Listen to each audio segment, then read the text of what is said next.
folks. So we are also here at Smith Barcadere with the Cayman Islands Prep School. So a number of them came out for Earth Day cleanup as well.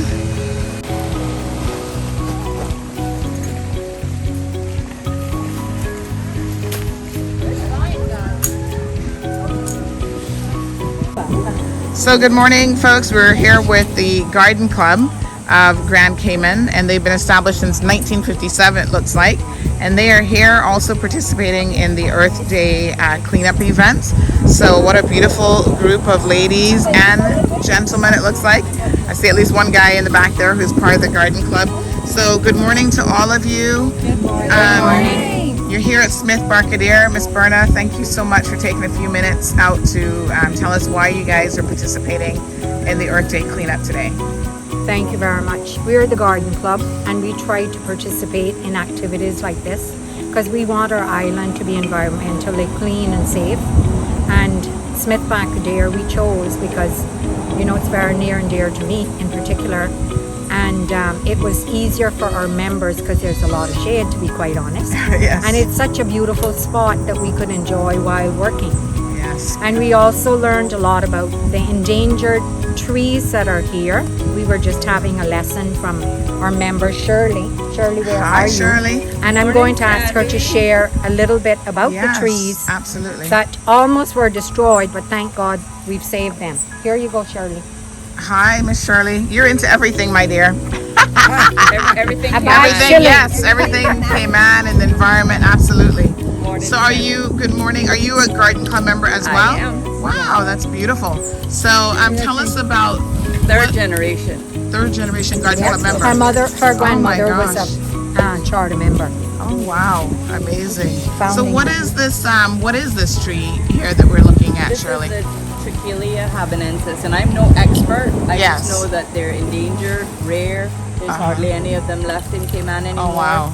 And this area was in the proposed parking lot for the Smith Barcadere beautification. Redevelopment, yeah. So we're pleased that we still have these trees. This one, it looks like the wind has toppled the top out of it, and Yes. or maybe lightning or something.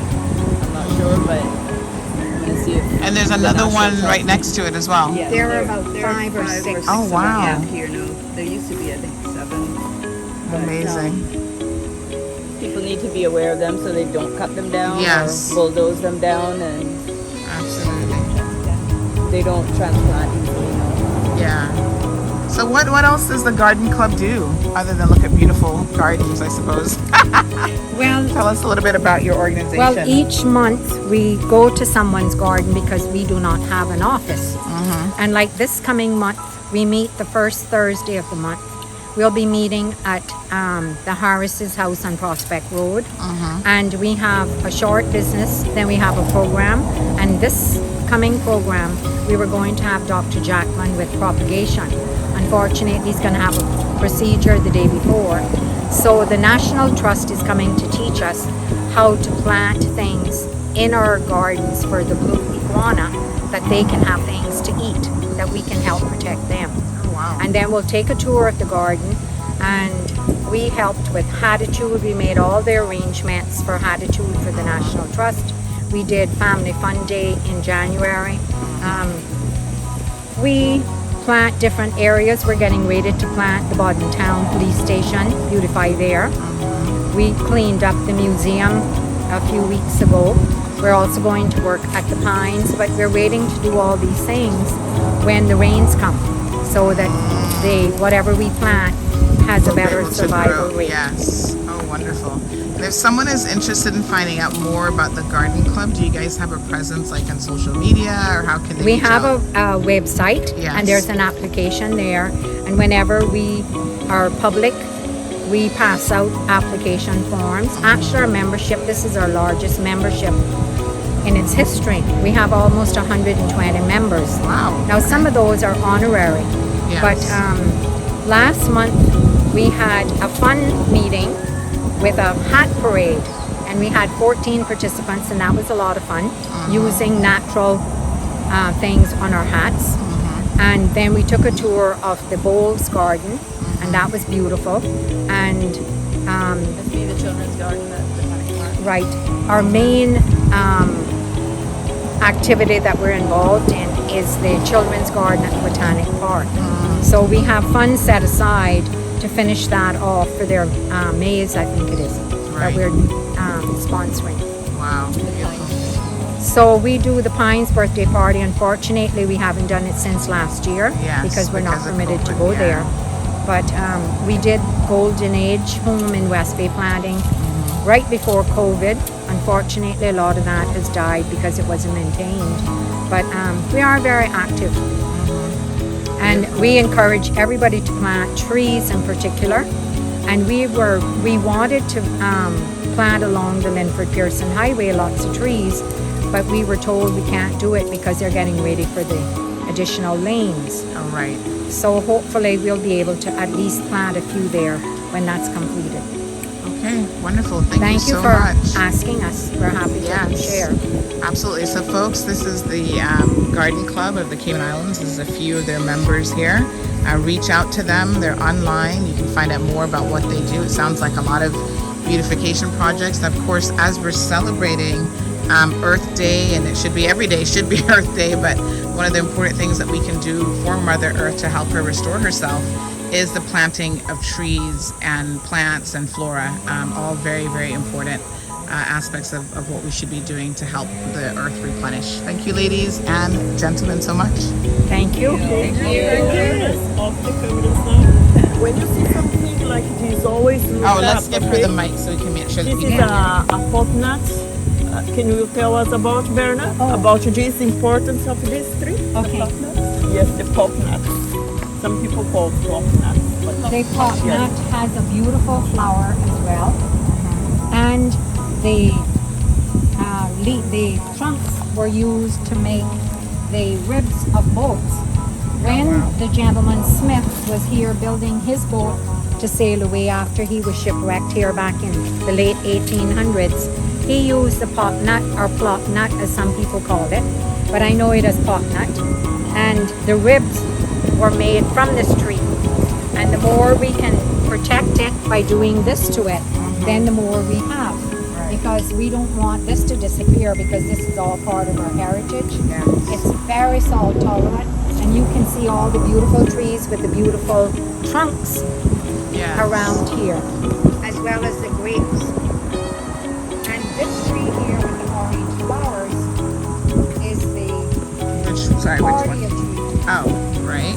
And that was used as sandpaper because You can see that. that's a nickname for the tree, cordia or sandpaper. Because we didn't have sandpaper back in the day. And my father used it on his furniture for fine little products. That when he wanted something fine and good. I see a lot of the orange leaves on the ground where they're falling, right? That might be a leaf right there. Yes. Nice. So is this something you guys just found here, or did Yeah, you this actually just plant sprouted. this? See, we have almond trees there too. So you're just putting a little bit of a bed around it to... Right, so it doesn't get stepped on. Yes. Wow. Yeah. This is the cordia there. This And- here. Yeah. Okay. And see, the big tree has orange flowers, but it's weird. Right. But if Oh, you wow. feel the leaf, feel it. Oh wow, it's very abrasive. Yes. So another name is the sandpaper tree. My father used to send me here to pick them when across the street. He had his furniture store, and we would have to pick it and take it for him to use when he didn't have sandpaper. Wow. There's the little orange flower. Yeah, I see a lot of the little orange flowers all over. Isn't that amazing? Never knew that, folks. You learn something new every day. Thank you so much. I know. Beautiful. So, folks, And of course, I have to tell you a little bit about Smith Bacadere. yes. We had 3 points, but the utmost one up there is Third Point, and that's where we used to go to jump off. Well, it's broken off now, and it's eroded. We used to have gravel there, but it's broken off. You can still jump there some, but that's very special. So when you hear us talking about Third Point, that's where Right. Third Oh, that's where that little area right over there. Wait, Wow. there with his mother. And I was probably about 4 or 5. Threw us off of that and said, swim around. Oh my gosh. I swam. You made it. You made it. But this was our where we played and swam, Yes. fished, gathered sea grapes, Yes. came and played marbles and threw our gigs, everything.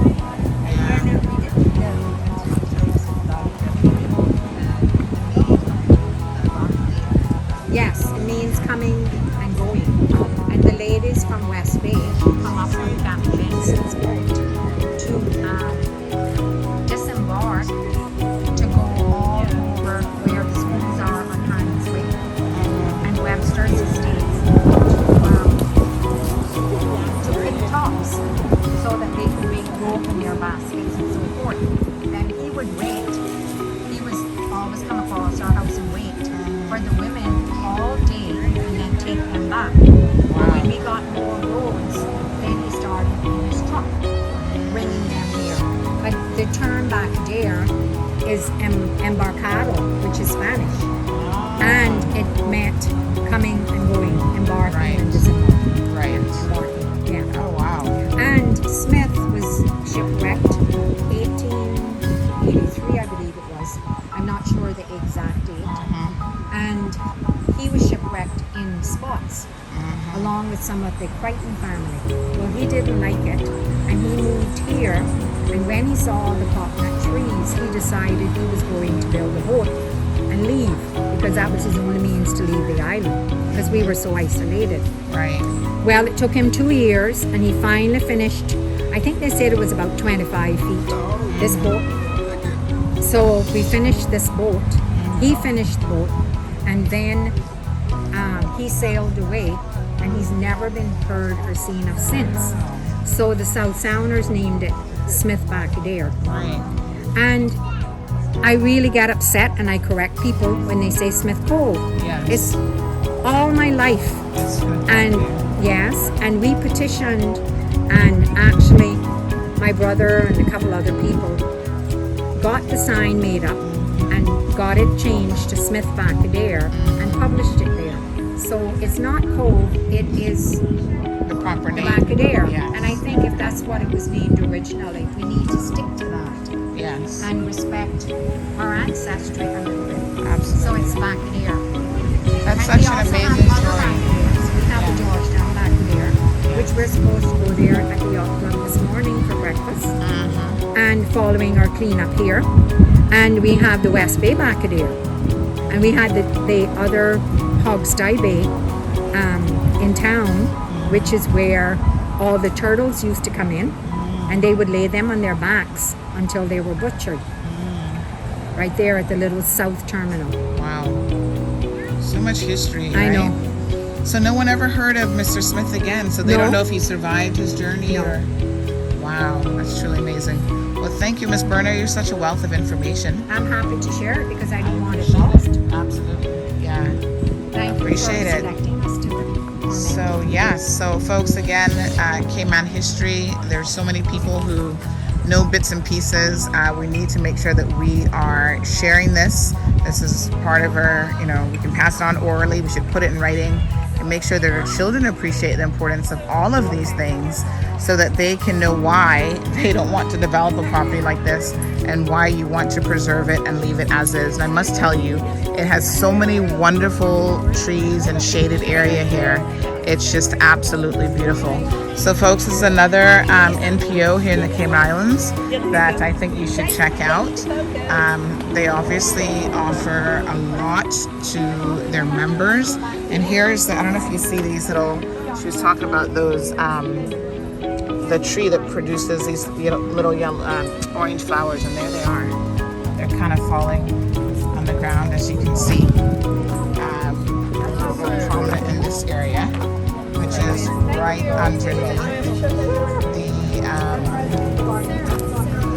underneath the tree.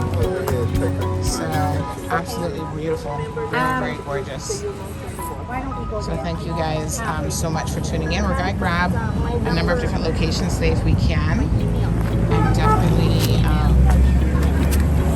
we will post this up for all to view and share.